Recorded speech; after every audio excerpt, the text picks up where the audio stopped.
Liberty Nation with Tim Donner.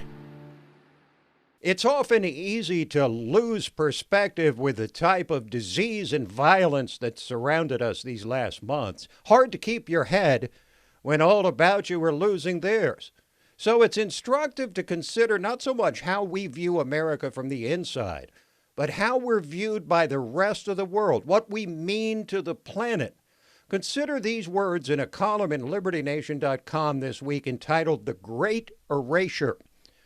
We are immersed in the attempted destruction of our civilization. For those of you paying attention, radical Marxists under the guise of racial justice are in the throes of tearing down history, denigrating and destroying institutions, and trying to demean subsets of society based upon the color of their skin. Are we witnessing the smoldering embers of a fire that will consume Western civilization? Are we smart enough to both recognize and smother it before it becomes an inferno?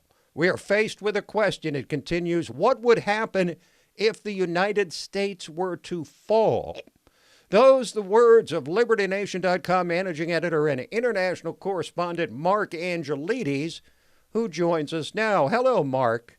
Hi, Tim. Thanks for having me on. Well, always a pleasure. So, Mark, what exactly constitutes, in your mind, a fall, as you describe it? And give us a sense of the dominoes you believe would fall in succession if the United States were to fall. Well, a falling nation would mean that it loses the things which make it a nation. So that's its institutions, its history, and perhaps most importantly, the ideals on which it was founded, in this case, obviously being the Constitution and the Bill of Rights. Once these things are gone, well, the land itself, of course, is still going to be there, but it wouldn't resemble the nation that we know today. And the domino idea, it's a good one. So once one thing goes, the others follow in a quick succession. Already we have the history element being torn down, what with statues, flags, cancel culture, removing of books that are now deemed offensive. Anyone who dares speak up for these things, they're denigrated or canceled. And the institutions of the country can't be far behind this.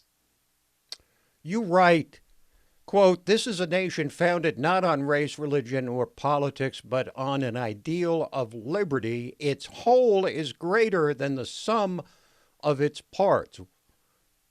Would liberty reassert itself, referring to if we were to suffer the kind of fall we just talked about? Well, Mark, would liberty reassert itself or be gone forever?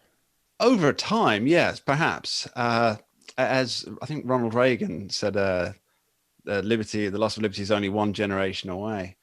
But if we look at history, we see that it's like a seesaw or a pendulum, really. So we go from tyranny to freedom back again. It's repeated all the time. But I don't feel that if the United States were to fall, that there would be anything quite like it again. Because the United States is and always has been something unique and something special. As I say, more than the sum of its constituent parts. So I think we wouldn't see its like again. So here are some more of your words. Those who believe that the destruction of Western culture would result in an era of peace and equality are fools. How so?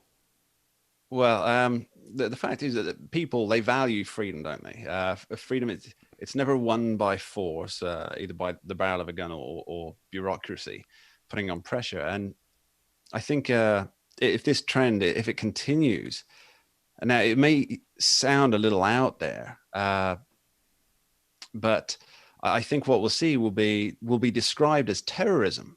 The left, it controls all the major institutions, the education, legal systems.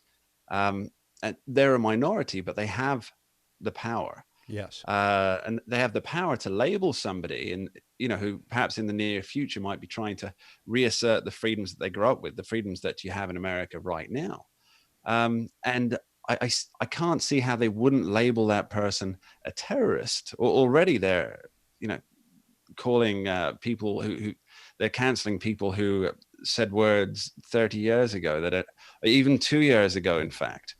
that aren't acceptable to the progressive ideals today. And we know that this utopia would fail because we've seen it before. As I like to say on the rabbit hole, that there's nothing new under the sun, and all this has happened before. Think of the kulaks and the gulags, and even some of the more recent historical genocides. This is what happens when you remove liberty, and you end up with people fighting against it. And I think it could be a very bloody and dark time in the United States.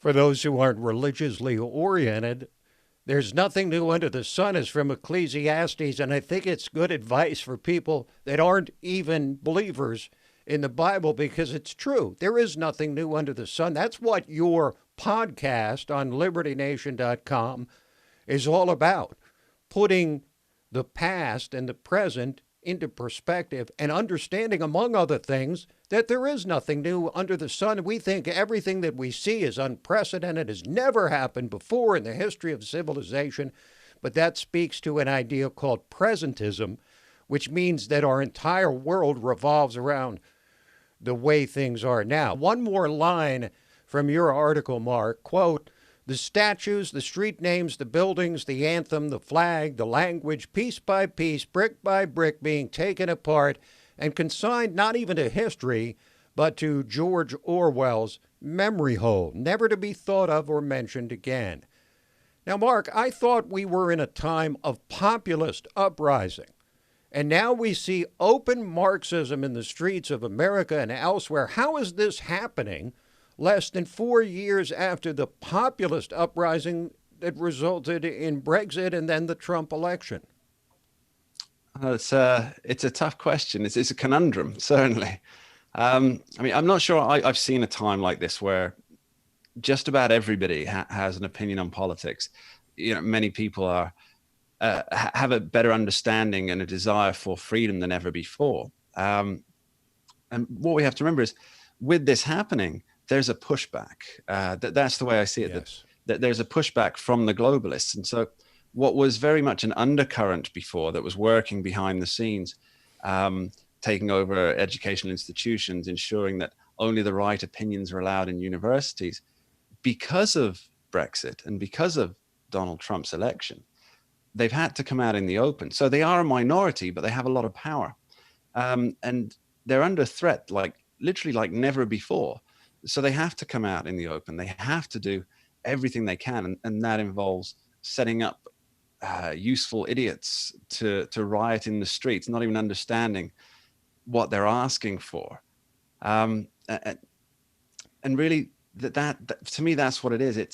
It's the final last gasp of the globalists, because on January 1st, 2021, Britain leaves the EU. It's official. That's the final day. There's no more transition period. It's done. And of course, in November, if you dig into the crosstabs properly for the polling, you can see that Donald Trump's going to win the election again. And they can't keep this up for another 4 years with Donald Trump, or another 20 years until another referendum comes around for Brexit. So this is it. This is their last chance. So this is why we're seeing things reaching a crescendo right now, because they're fighting for their globalist survival. That's why I think it's happening. Mark, thank you so much. Your insights are very useful, especially the perspective of a Brit who loves the U.S. but doesn't live here and can look from the perspective of an outsider. Thanks for joining us. My pleasure, Tim. Thank you. And don't forget Mark's podcast, The Rabbit Hole, Politics and Prose, where, as we like to say, past is prologue.